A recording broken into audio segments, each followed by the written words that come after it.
wa gatanu ubwo n'uwundi mukino. Man City zakina tariki 9 z'ukwezi kwa gatanu isura Everton. Man City tariki 9 z'ukwezi kwa gatanu ihite ikina na Brentford. Man City yakiriye Brentford kuri Etihad. Tariki 10 z'ukwa gatanu Man City isure Arsenal, isure West Ham. Tariki 10 z'ukwa gatanu Arsenal izasura West Ham. Hanyuma tariki 17 z'ukwa gatanu Arsenal yakire Burnley. Man City isure Bournemouth. Tariki 24 z'ukwa gatanu ikipe ya Arsenal ya isure Crystal Palace, mu gihe ikipe ya Aston Villa izakirwa na Man City. Hanyuma hakaza undi mukino rero ari wo w'ikirarane nyakuri, umukino Man City izakiramo Crystal Palace. Abantu babyumve, nubwo abantu bari kuvuga ngo Man City ngo kuwa gatatu izakina na Burnley ngo ikirarane cyayibira kirangije, oya, ikirarane cyayo si cya Burnley, ni cya Crystal Palace. Cyo ntabwo cyari cyagenerwa itariki kizakinirwaho, ariko bagenekereza 22 z'ukwezi kwa gatanu. Yego. Ariko se abantu bakibaza ikirarane kurumva champions zarangira 24 ikirarane cyakinwa naye nabonye tariki 22, ariko si ikirarane cyakinwa Man City gakina umukino tariki 22 hagacamo umunsi umwe igahita ikina. Oya, byagorana ibyo ngibyo nabonye nanjye bisa naho byagorana, ariko niyo tariki iri kuvugwa. Ikibazo Crystal Palace bazakina iracyari muri conference, niyo mpamvu erega bikigorana, niyo mpamvu biri kugorana. City muri FA Cup, urumva, niyo mpamvu biri kugorana. So turebe noneho amahirwe hano bimeze bite. Ana n'umufana wa Man City, umufana wa Arsenal akeneye kumenya ubundi ko kamahirwe aracyahari ku ikipe ya Man City. Ese amahirwe aracyari ku ikipe ya Arsenal, wowe urabibona ute? Kamere gato kuri ekipe ya Manchester City, ntekereza ko Cedro City ikoza akazi gakomeye cyane muri match 10 ziheruka. Nimba umugabo nka Pep Guardiola abashije kuba aguma muri kuruse, yego hari amakosa ya Arsenal, ariko twagiye tubonamo n'amakosa ya City, ariko kubasha kugarda iyo momentum. Cedro, unyibutse neza nimba muri phase retour hari ahantu wigeze ubona Arsenal itsinda match enye zikurikiranye? Byaragoranye muri phase ya retour. Yego, ko bigoye. City yatsinze Liverpool, itsinda Fulham, itsinda Newcastle, itsinda Leeds, urumva, ihitinganya na Nottingham, inganya na West Ham, itsinda Chelsea, itsinda na Arsenal. In between harimo Carabao yatsinze Arsenal, inatsindamo Liverpool muri FA Cup. Uze ko yari City koko iri determine nyuma yo kuva muri Champions League, yari determine yuko domestically mu rugo igomba gukora igishoboka cyose umwaka nongeye kuba imfabusa. Umbwiye match enye zikurikiranya za Premier League? Yego. Reka nzishake. Ntabwo Arsenal igeze bikora pe. Kuko urugero ahangaha kujya tujyane neza cyane batsinze Aston Villa, kuko kugira nkorohereze neza kanze magnifique na kwereke iyi tableau neza cyane uko bimeze. Phase retour ya Arsenal itangira, ubwo magnifique yo tableau abayerekana. Phase retour itangira, Arsenal yatangiye ikina na Aston Villa. Abantu barabyibuka nyine wa mukino umwe bakina mbere yuko phase retour, mbere yuko phase rirangira, babanza gukina umukino umwe wa phase retour. Arsenal yatangiye phase retour itsinda ikipe ya Aston Villa ibitego 4-1. Ariko igisekeje, Arsenal nyuma yaho yahise itsinda Bournemouth ibitego 3-2. Nyuma yaho itakurikiyeho Liverpool babaranganyije, bivuze ko imikino 4 bikurikiranya byaranze hano. Yego. Ubwo reka nongere mpere ku yindi win cyamaye ntayo wabona pe. Nayo se dore ugira ngaha izi ni match 10 ziheruka.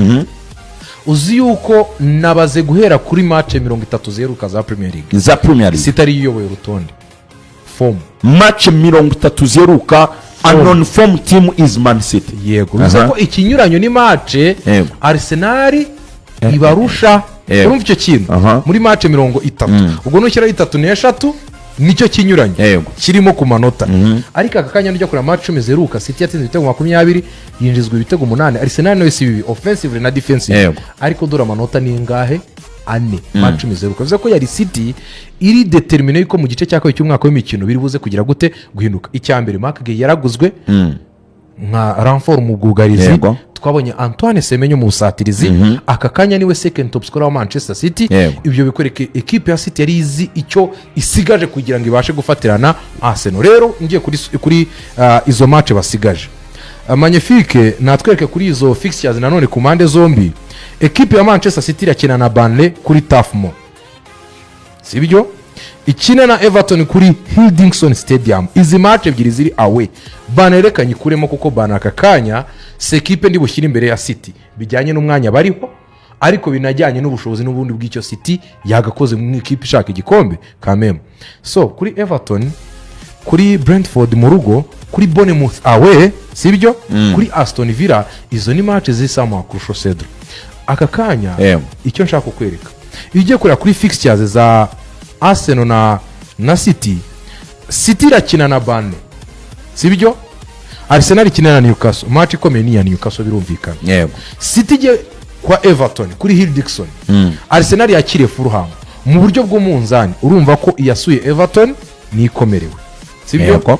Brentford mu rugo, West Ham away. Izi ni match ziri iko bijyanye nuko City zabakire Brentford, iyo ni resita City yakabonye, ariko Arsenal awe kwa West Ham iri kurwana no kutamanuka harimo agatuza. Arsenal yakire Burnley, sibyo? Nono City ije kwa Bournemouth, urumva harimo iki agatuza, harimo ipfundo wa mugani wabo. Nono Arsenal izajya kwa Crystal Palace Selhurst Park. City yakira Aston Villa inafite kwakira Crystal Palace. Dore kinanga kigihari Cedro. Manchester City ariyo mereho bimwe mu bintu Pep yakwishimira, ari muri winning momentum, ari mu gihe cyiza cyo gutsinda imikino igira gute yikurikiranya. Abantu bibagirwa yuko atsinze Arsenal avuye gutsinda Chelsea, yatsinze Chelsea avuye gutsinda Liverpool, yatsinze Liverpool avuye gutsinda Arsenal. Match za top 6 enye zikurikiranye. Rero iyo City yatangiye kuba ihagaze neza cyane mentalma mu mujyi wo gushaka igikombe. Cedro nekeza ko aka kanya wavuga ko ifite upper hand psychologically kurusha Arsenal, ni aba akoze ikosa kuko no gutwara Carabao twarabyemezaga yuko hari icyo bizagiraho ingaruka ekipe izayitakaza, kandi niko byagenze. Arsenal yahise icuba, City irazamuka. Icyo ngicyo nkambona rero iyo psychological boost ishobora gukora itandukaniro, ariko ingiye kora kuri fixtures zisa nkaho ziringaniye, umwe kujya hanze inshuro 3 undi kwakira nawe inshuro zigera kuri 3. Nekeza ko uvuze ko fixtures zisa nkaho ziri balance ni wakoze kosa, ariko upper hand ikajya kuri City kubera yuko hari uburyo ihagaze bijyanye nuko Arsenal ihagaze muri forme, bikaba byakora itandukaniro. Ikindi kintu Cedro turi kubivuga, izari match za Premier League nibyo City ifite na FA Cup, ariko Arsenal ifitemo sandwich ya Atletico Madrid.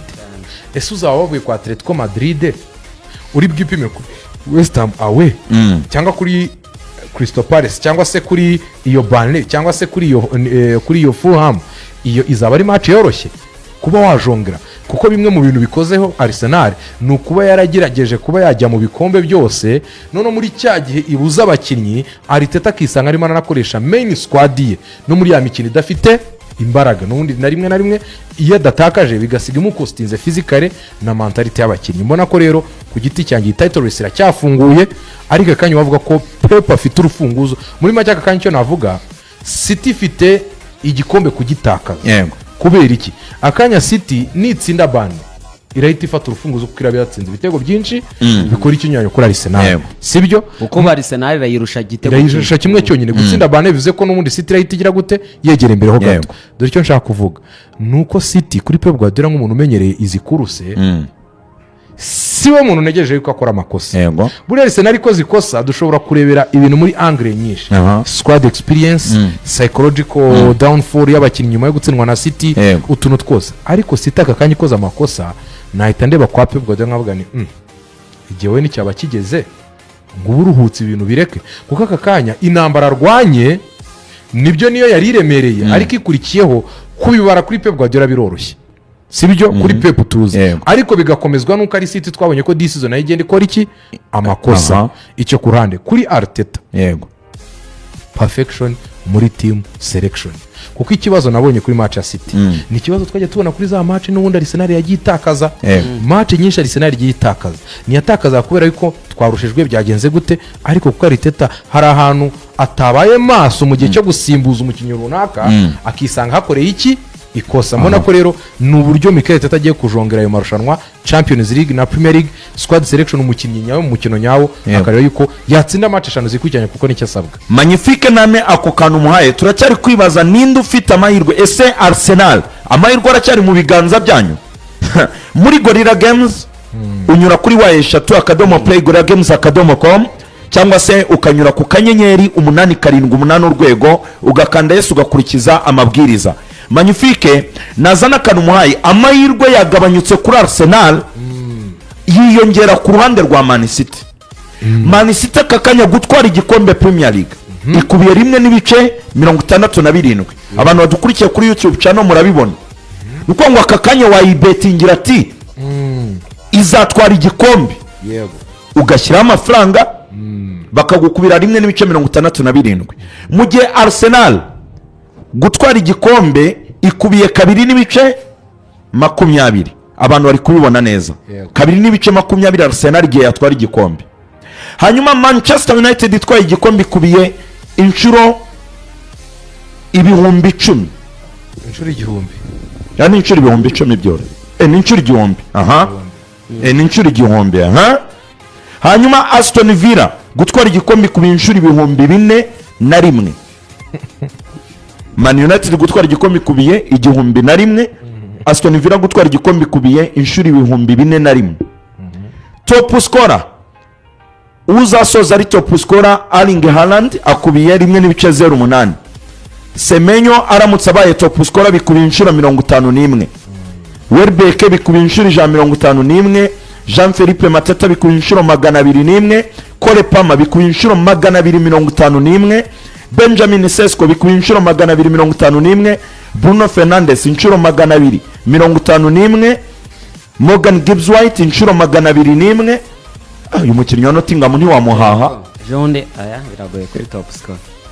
Victor Gyökeres ku inshuro 151 Oli Watkins inshuro 151 Igor Thiago ararushika ibitego 2 na Haaland wakubiye inshuro 8 kuba top score wamuhaha Ani Haaland. aha so rero ubwo icyo nashaka kugaruka abantu barabibona Man City kubiye rimwe n'ibice 67 gutwara Premier League Arsenal kubiye kabiri n'ibice 20 bivuze ko aka kanya barabona Man City ariyo byoroshye ngo itware Premier League kuko niyo bakubiye gake so icyo nibaza rero NDP7 wowe urabona amahirwe Arsenal kiyafite bimeze bite amahirwe urayabona mu biganza byande cyane Elimanyi ashyireho na akantu gatoya kagaragaza uburyo ki nyine ntekereza ko ubu ngubu ibintu nyine aribwo bitangiye koko Magnifique aranshaka yewe aho ngaho NDP7 nakomerezaho Roy Keane ni unyemeje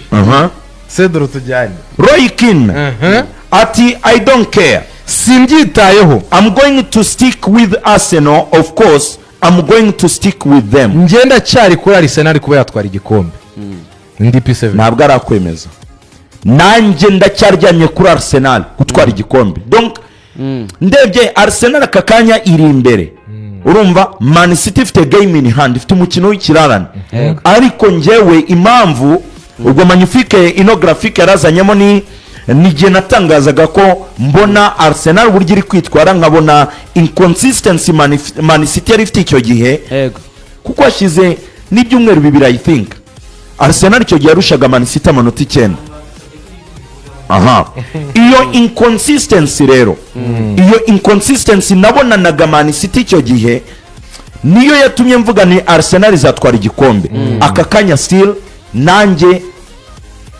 I'm sticking to Arsenal nanjye ndacyaryamye kuri Arsenal keretse gusa kuko iyo Man City gatuvuga nayo haraho yagiye twereka ko yagiye ikora amakosa muri iyi season abantu babyumve I'm trying to be fair enough nta kipe nimwe ndi kubogamira oya ariko Man City nayo yatweretse ko yakora amakosa ese Man City yo ko nabonye na fixtures zayo nkabona ziragoye Arsenal nayo ikaba ifite fixtures zayo ku ruhande Man City yo nakizeza abantu ko izazitsinda zose oya ariko se ikirarane Man City ifite cyose nakwizeza abantu ko izagitsinda nanone ndifata gato kuko iyi Crystal Palace yatwaye igikombe cya FA Cup urumva ariko si yayindi Crystal Palace ntabwo ari yayindi yarahindutse sibyo Crystal Palace yagutesha amanota nkuko n'indi kipe yose yagutesha amanota akakanya momentum City iriho njyewe akakanya iyo momentum ndayibona ara niyo momentum ndayibona ariko nkuko Man City yagiye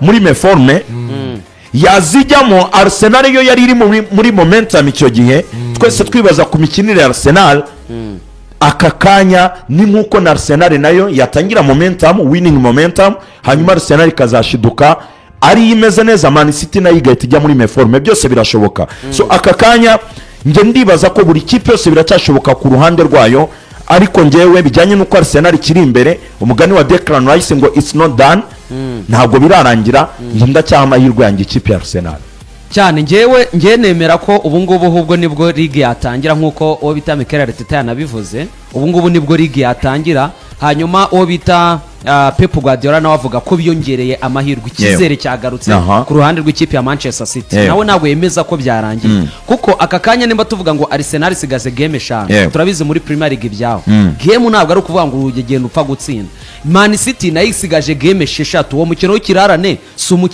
umukino uhita uvuga ngo baza ngo batsinze nubwo Man City aka kanya imeze neza ngiye nemera ko ubu ngubu shampiyona bisa nkaho ari bwo itangiye hagati y'ikipe ya Arsenal n'ikipe ya Manchester City kuri iyo mikino kwanza City ukuyemo uwo mukino w'ikirarane uwutsinde ushyire ku ruhande munganya amanota noneho turebe ngo muraza kwitwara gute kuko hari ikintu abantu batekereza bakavuga bati ngo waba ugiye gukina n'ikipe ntoya ariko aya makipe arimo arwana no kutamanuka hari uburyo turi kubona arimo agaragaza ko rwose yagorana mu buryo bukomeye cyane urugero ekipe ya Arsenal nimba ifitemo nka West Ham United ni ikipe irwana no kutamanuka yayigora cyane ekipe ya Manchester City ikafitemo ikipe ya Aston Villa nayo iri kurwana kuboneka mu makipe ari imbere yazakina UEFA Champions League umwaka utaha w'imikino nayo yabifite akazi ko kuvuga ngo naba ngiye guhangana n'iyo kipe Aston Villa ni ekipe nziza wajya kuri ekipe ya AFC Bournemouth aka kanya imaze imikino 13 idatakaza ifite umutoza Andoni Iraola nawe umaze igihe muri Premier League ni ukuvuga ngo ibyo byose ni uruhurirane rw'ibyo turimo turabona hanyuma ku ruhande rw'ikipe ya Arsenal ko ifite uwo mukino wa Champions League nako nta kantu kazamo nge nekereza aka kanya ku bigendanye n'igikombe cya shampiyona turaza guha iyo respect ko bita Pep Guardiola kubera ko amaze igihe abikora we n'umutoza umenyereye imikino ya nyuma uko yitwara ariko dusigamo akantu ko kuvuga ngo nta wamenya muri Premier League tujya tubona ekipe inyerera kandi twibuke ko Pep Guardiola ikipe afite itandukanye niyo yabaga ifite yakoraga ibyo bintu nubwo tutirengagiza iyo momentum afite kugeza aka kanya nge nasoza nanzura ko icyo dusigaje kureba buri wese araza kwitwara ute mu mikino asigaranye kuko amahirwe yose aracyahari ahubwo Pep Guardiola we abanza kuri umukino w'ikirarane noneho turebe ngo izo game zisigaye baraza kuzitwaramo gute kuko zimeze nkaho ziri tricky nubwo atarimo aya makipe nimba abantu bari kuvuga ngo ntiharimo wenda za Liverpool za Manchester United za Chelsea ariko kubizo kipe zitarimo akaba harimo ayo makipe nka za Aston Villa za Bournemouth za West Ham United kuri Arsenal iyo Newcastle turimo turavuga na amakipe ashobora kuza akagutesha amanota